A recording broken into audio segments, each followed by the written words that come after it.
Acorn wasn't a physical place. It was a physical place, but that wasn't Acorn. That wasn't the Acorn. It's where it's held within people, and the Acorn is very much still alive, even though there's no physical unit there anymore. I've been to see the unit.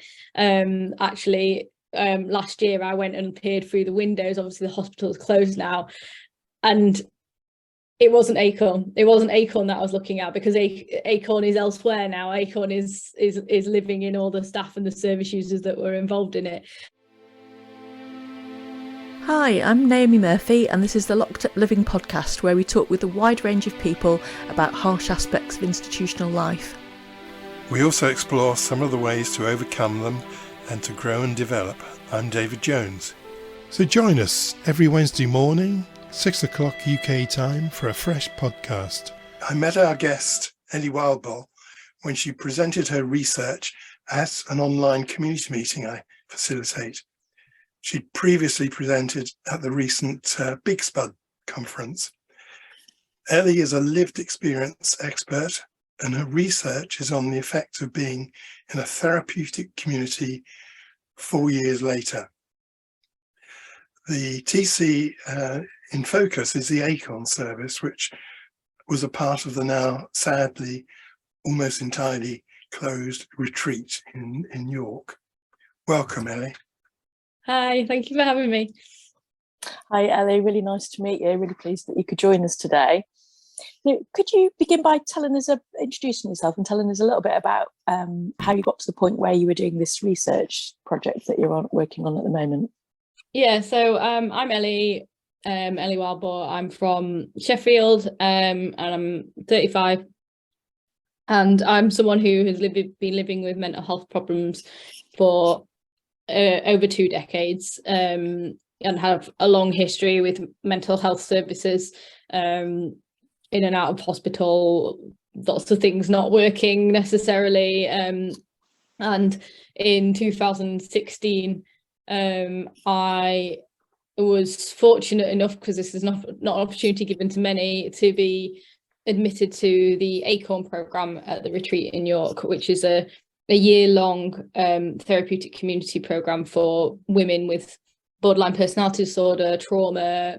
They could manage things like eating disorders as well, because previously I have an eating disorder and I have other mental health diagnoses, and it's quite hard to be treated for both. And each one tends to count you out of treatment for the other. So it was an opportunity to really work on the stuff that was making me unable to live a normal life at all. By that point, I had upwards of 200 admissions to A&E in an 8-month period. I was kind of repeatedly getting sectioned, admitted, released, then back round and round, and nothing had really worked. So the opportunity to go to therapeutic community was like a last chance, and I went, and it was the hardest year of my life, but it was also probably the best year of my life. It taught me a lot about who I am outside of my mental health. It taught me skills in being able to talk to people, talk about what was going on for me, understand my emotions. It was based on a DBT sort of model, so it was very much DBT 24/7. And it didn't fix my life, but it definitely changed it for the better. And I kind of came out not necessarily okay, and I've had a very, very difficult 5 years since I was discharged in the middle of 2017. A lot of housing problems, a lot of issues with things back at home and the services back here. But one of the things that I did gain from being there was understanding that I do actually have something to contribute to society. So I'd begun teaching whilst I was there at universities, and that kind of carried on afterwards. And then I ended up getting a role in research and medical education in Shepherd Health and Social Care, which is my local NHS trust, the one that I'm a service user of, and kind of developed a passion for research in that. And I felt that I would like to just kind of like do a bit of my own stuff, and after having talked to a couple of other Acorns, was like, I think it'd be really good to look into what the long-term impact of being in a therapeutic community is, because I feel that like the fact that I'm still in contact with them all for a start 5 years later, and it's like we just pick up where we left off, and I was like, there's something here that, like, I don't know, it's held in people's hearts some way, and I kind of wanted to find out more about what that experience was like for people. So that's how the research came about. Thank you. I'm really sad to hear that the retreat closed, actually, because I used to work at Stockton Hall back in the 90s, and which was a medium secure hospital. And actually for some of the patients to move on, actually going to the retreat was a really good next step for people, because you knew people were going to get quite a lot of input, and work being somewhere where there was a sense that was fostering community and connection. And I can really hear that in your answer, that the service did well to create relationships that seemed like there's some depth to them where they could last. It's really upsetting, the retreat closing as a whole, because I think the retreat as a vessel for Acorn was really good. Like the people on other units had similar experiences to us on Acorn, and it's sad. It's a big part of psychiatry.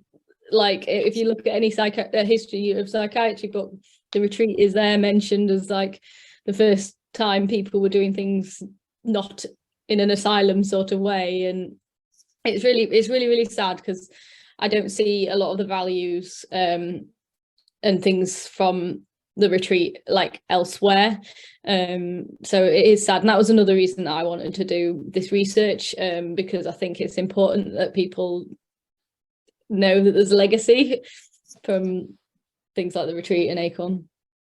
It sounded when you were talking as well, as if there was something about how the retreat fostered thinking about lived experience that seemed to be of genuine value, whereas sometimes I think services do that in a lip service way to try and make their own service look good, rather than really wanting to make use of that in a constructive way. It sounded as though you felt valued for your input. Yeah, definitely. I think it was the first time I'd been told so many times, you'll never work again, you won't contribute meaningfully to society, you're always going to be like in and out of hospital, never going to recover, all of those sort of things. And the retreat was the first place where I was Ellie, and I had skills as well as weaknesses, and those were celebrated and explored. And we did have the opportunity, like as part of the therapeutic community, we were constantly making our opinions known, and involved in decisions on running the unit and things like that. I got involved more with like wider retreat related stuff, and that's actually something that's a big part of what I do now in my job is bringing the service user voice to services and helping develop them, and that whether that's my own voice or helping other people to have their voice heard. So the retreat really gave me an insight as to how important that can be, and how difficult it can be for services and service users, but it is possible, and it does make the difference. So can you tell us a bit about your research in terms of what you're doing and how you're going about it? So I decided that I wanted to interview service users and staff from the Acorn programme. I kind of didn't really know how many people would respond. That was a big concern, obviously. So the Acorn closed in 2018, and I did this research in 2022.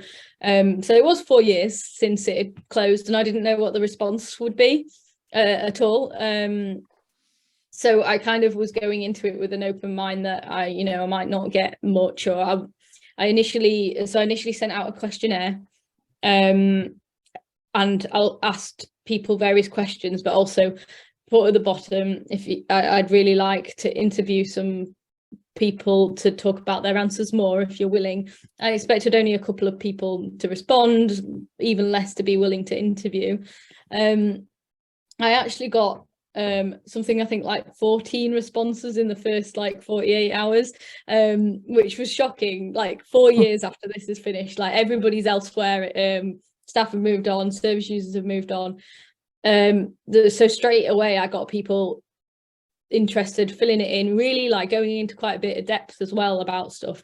And like even if I'd stopped there and not done the interviews, I would have had quite a fair amount to go on. But also like most people wanted to do an interview as well, so I set about like interviewing kind of in a semi-structured way, people via video call usually, and I'm not gonna lie, I thoroughly enjoyed it. Like I could have carried on. It was just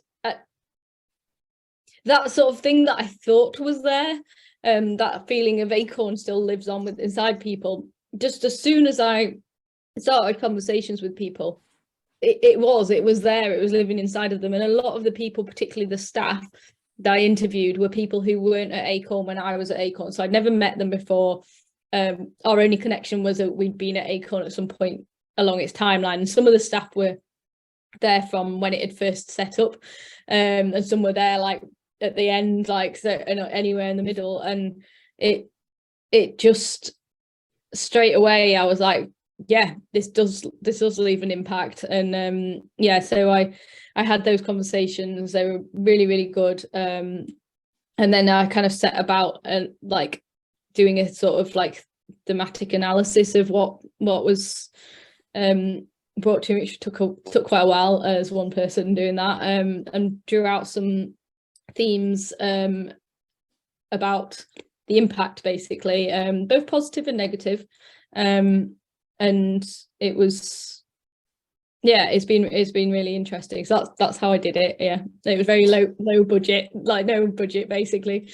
But yeah, I got as you were talking, you can really hear your passion and enthusiasm for your research and also the Acorn Project. And I suppose it's reminded me a bit of David and I doing some research with some other people on the limit of the perhaps limited shelf life of services for people who've been diagnosed as, for want of a better label, personality disordered or complex post-traumatic stress, and how it can seem like services which have real value and meaning, and that live on in people that have been involved with those services, whether as staff or patients, and can be seen as a good service, and yet can somehow find that everything falls away and those services end up closing, and it can be hard to make meaning of why that happens. As you were talking, that was really resonating in terms of you describing the service that was obviously really not only valuable and meaningful for you, but the fact that people want to come forward and talk about their experiences suggests that it's got a special place in the heart of these 14 people that came forward. So, what did you find out? How were people affected by the service? Well, I think like what you've just been talking about it sort of like people holding it in their hearts. I think that was one of the biggest things that came out, that actually Acorn wasn't a physical place. It was a physical place, but that wasn't Acorn. That wasn't the Acorn. It's where it's held within people, and the Acorn is very much still alive, even though there's no physical unit there anymore. I've been to see the unit. Actually, last year I went and peered through the windows. Obviously, the hospital is closed now, and it wasn't Acorn. It wasn't Acorn that I was looking at, because Acorn is elsewhere now. Acorn is living in all the staff and the service users that were involved in it. So I think that was a really big thing that came through. That it's more of a state of being than a place. So yeah, I found out a lot. So as I said before, the staff ranged from people who'd helped set the unit up and people who'd stayed till the bitter end and in between. Service users, I had less of a wide sort of spectrum of people. They were more towards the tail end. However, I have had experience of meeting people who'd been there a very long time ago and traveling up to a reunion that happened every 3 years, and still sort of like feeling that it was important enough 20 years later that they needed to do that. So I already kind of knew that it did stick around for people. But yeah, I think the first section that I sort of drew out was impact on life in general.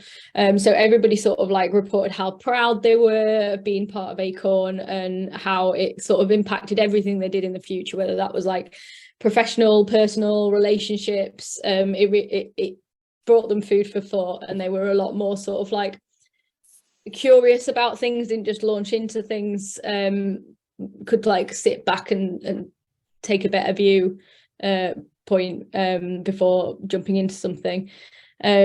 People said Acorn made them think in a different way. They became more reflective in themselves, and for clinicians they say extended to their practice, and they sort of like became more mindful of the here and now instead of like panicking about the future or the end goals for this service user.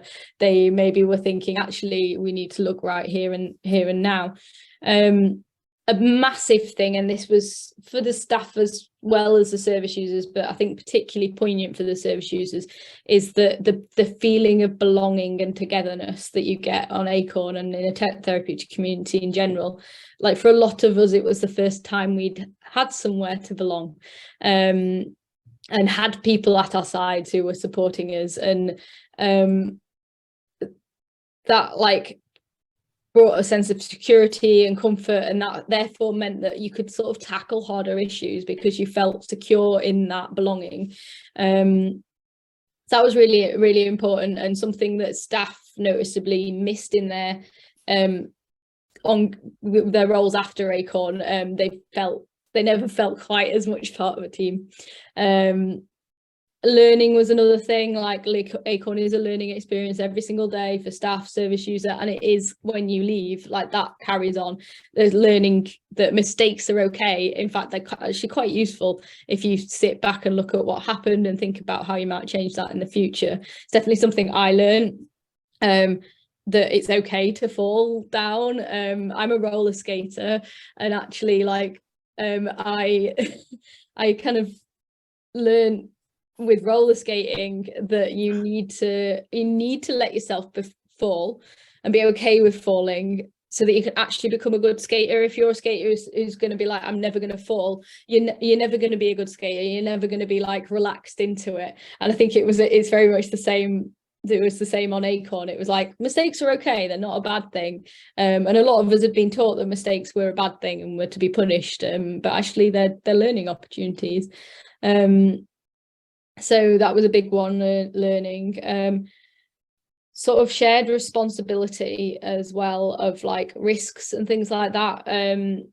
You often hear of people with borderline personality disorder being told that they need to take responsibility and they need to do it all themselves, and like the sort of would help and support being withdrawn because they've got borderline personality disorder.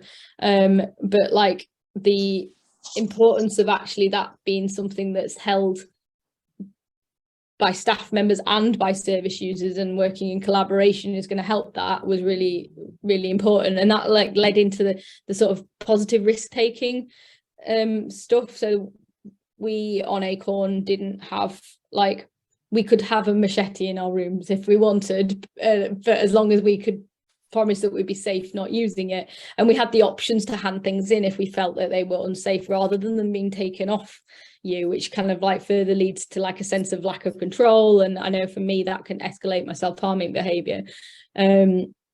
So like a positive risk taking and learning to sit with that, learning to sit with the anxiety, but actually the learning that comes from that. And again, sometimes the positive risk taking does go wrong. People may still self-harm or come in danger in some way, but you learn from that, and that's been something that like staff have struggled with, especially in like new teams, is just the unwillingness of services in general, statutory services, to take positive risks that actually might help people forward.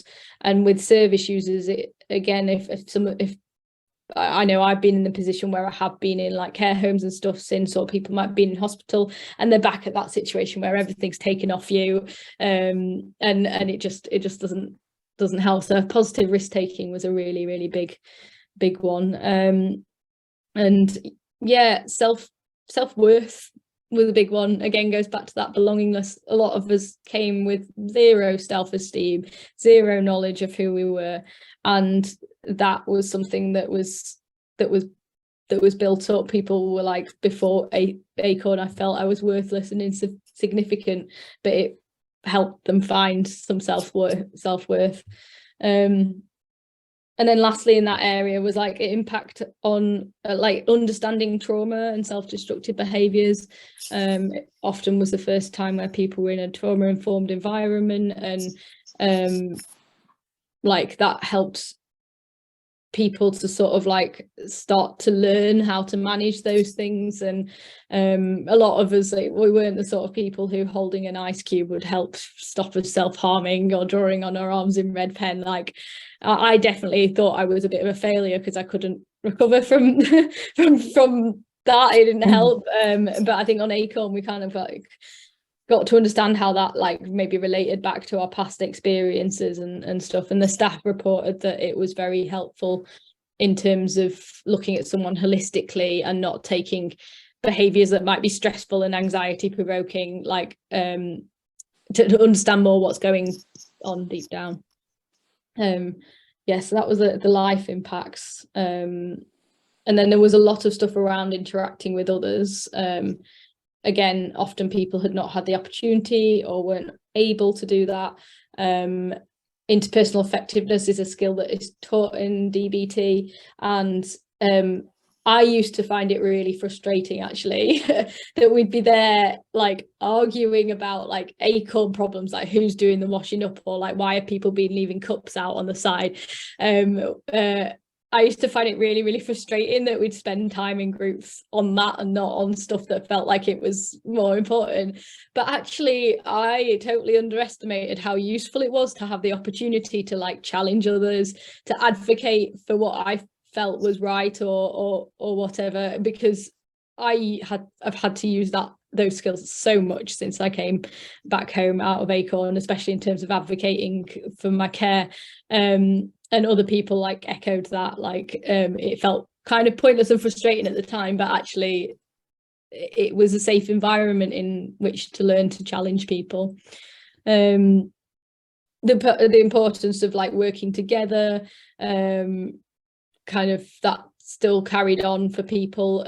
Service users afterwards felt that they were more confident in saying to their home teams like, I would like this, or I would like to work with you to go forward on this, and like be more collaborative in their care. And the same for the staff. They felt that they valued co-production and service user involvement and sort of collaborative care planning and things much more than they had prior to Acorn. And I think that's really important. That's what we were talking about earlier, like hearing those voices.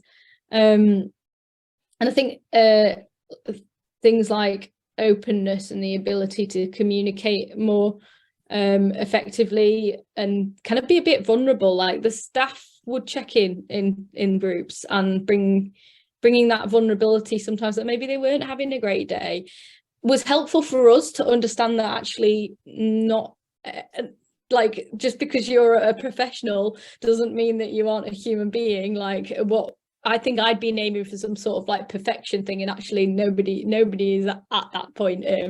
We're all human beings, and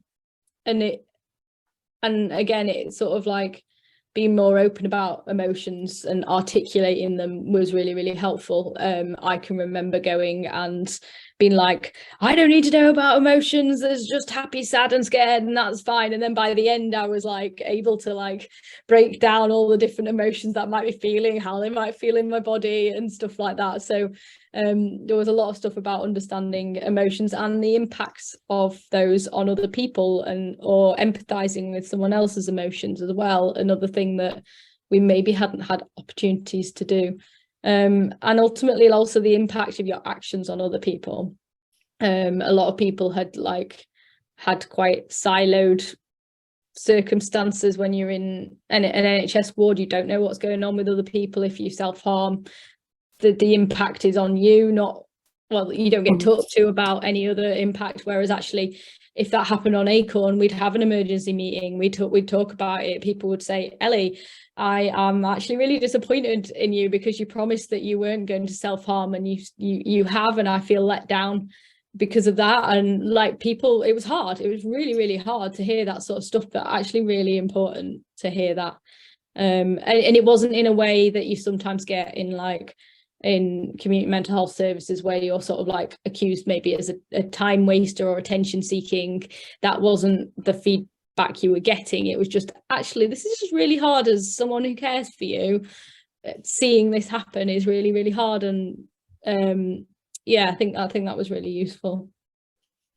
Sounds like such a rich piece of research, Ellie, and so much of what you're saying really resonates from working in a couple of services that adopted a lot of therapeutic community principles, if not kind of like pure TCs.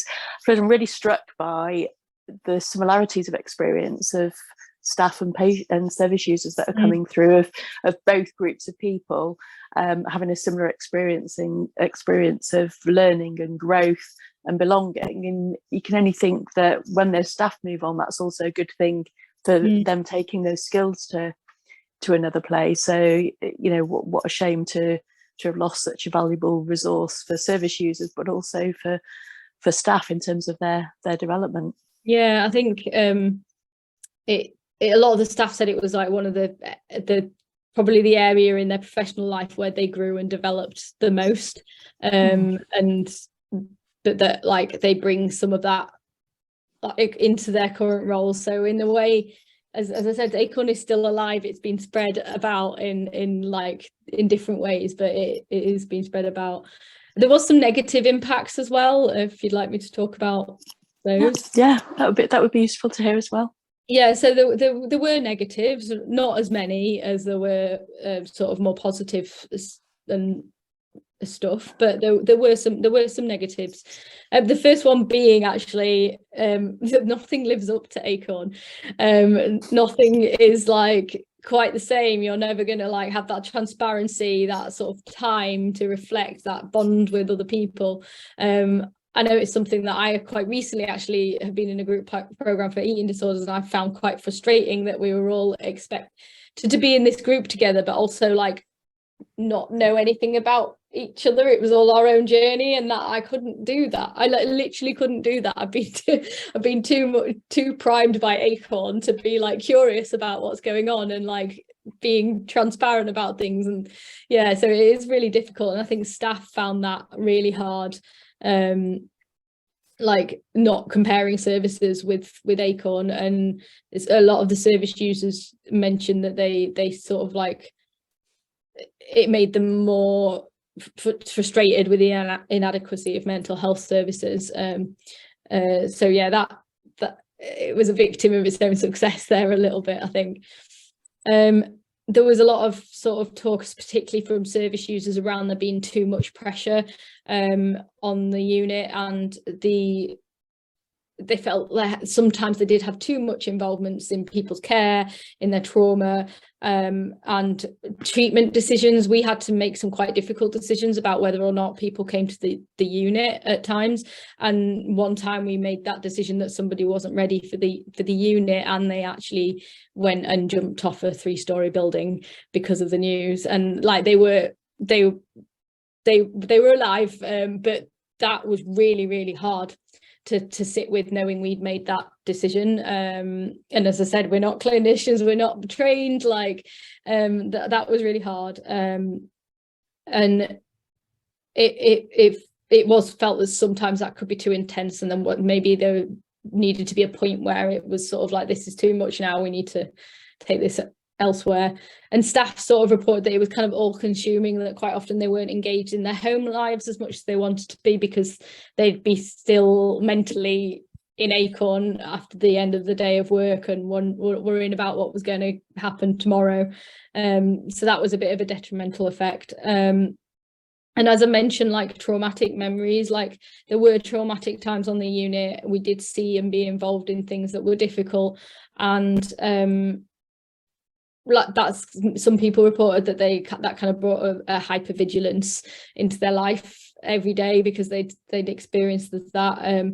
There was some specific stuff around like safeguarding issues and negative relationships with other service users. There were some reports of bullying and things like that. I haven't gone into detail about that when writing up because it would be identifiable, but there were some issues there. So it wasn't all plain sailing, but I think the positives far outweigh the negatives. And even people who had a bad experience on Acorn or only stayed for a little period of time, interestingly enough, still felt that it was important to contribute to this and still feel that Acorn has a place in their lives, however little time they spent there. Sounded, Ellie, as if what Acorn did was allowed people to just connect and relate as human beings. So whether that be staff or service users, that there was an ability to see one another as human beings and have that common ground in the middle, which obviously is really valuable when people get painted into roles within society. So thanks very much. No worries. That's such a brilliant description, Ellie.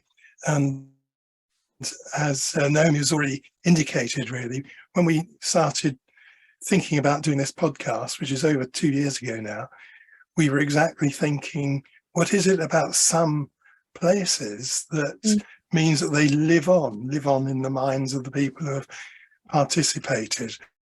And then the shadow side of that is, why does that obvious quality of delivery and impact not protect all of them? So many get closed one way or another. So thanks very much for that.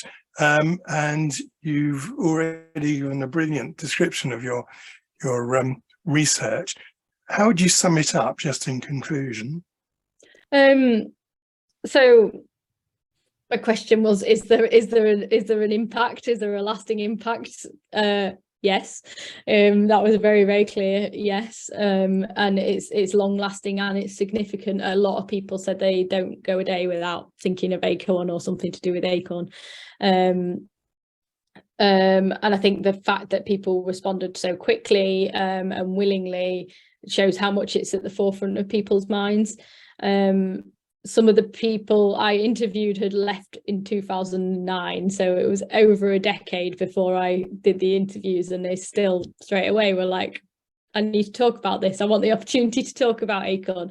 And yeah, that sort of fact that yes, the unit's gone, but Acorn stays with you and it never fully goes away. Like, people talked about the environment and being with people who get it was really important. And as one person said, Acorn is not a physical place, it is internalized within those who are part of it and carry it with them. And another staff member described it as all, like, imagining Acorn now as all those acorns spreading their tentacles and dispersing over a much wider area. So they got some sort of comfort in that it wasn't gone, it was actually just growing more over a wider area. So yeah, it lives on, the culture lives on even after the doors are closed, and the ethos and values have been continuing to be spread. And one of our mottos was, from mighty oaks from little acorns mighty oaks do grow, and that's definitely true of Acorn, so much so that I got it tattooed on my arm. But yeah, it's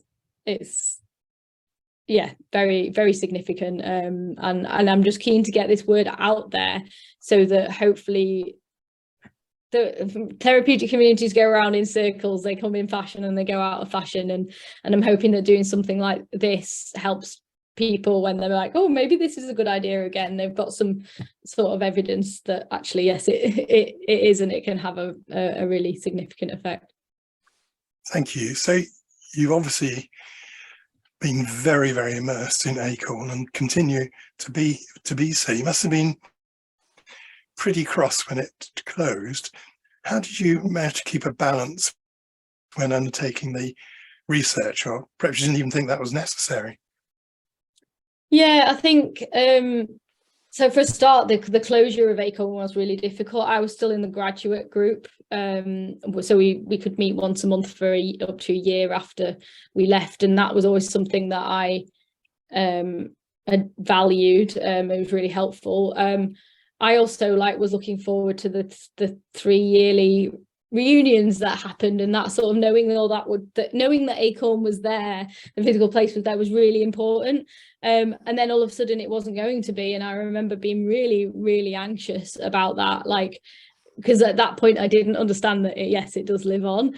I can remember being really anxious about that, and getting my head around the fact that something wasn't going to be there was really, really difficult. So it did have a significant impact, and I struggled managing that, because people back here, or the mental health team back here, didn't understand. They were like, yeah, but you left a year ago now, it doesn't matter.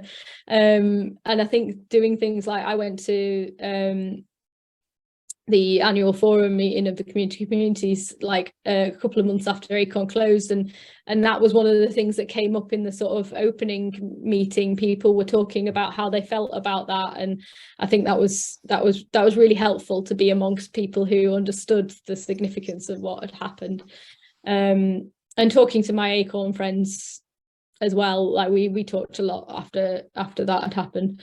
But yeah, in terms of balancing things with the research, I actually ended up doing it at a time when my life was quite chaotic. I'd thought about it earlier, and then when it actually came to when I needed to do it, I'd been uprooted several times that year. I was living in a mental health unit at the time. I was off work, all these sort of things.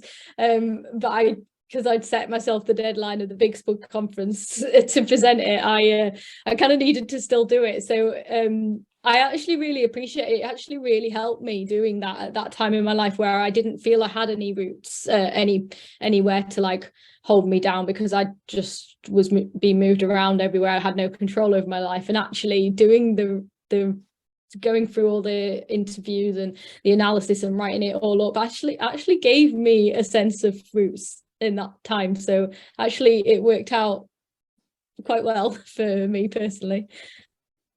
Thanks very much. And what about the future? What's your plans for the future? They change all the time. I am still in a difficult situation mental health wise. They affect me on a day-to-day basis. I'm quite disabled by some of my mental health problems, but I am finally starting to get therapy. It's been a number of years fighting for that, but it's starting to happen. So I'm looking forward to being able to increase my independence and stuff, and start to travel again, and it's just something that's really important to me, and things like that. In terms of my life professionally, I'm still in awe that I've got a job and multiple other bits of work here and there, that I've held that down for 4.5 years now. I've never held a job down for more than 6 months before that, and I'm still in awe about that. I'm off work sick at the moment because of stuff that's going on, and I keep thinking, no, I'm going to go back, and they're gonna be like, no, we can't have you anymore. You've been living the experience too much. My role is a lived experience role, but you've been doing it too much or whatever. But that's just not happening. My colleagues are endlessly supportive. They've renewed my contract for another year.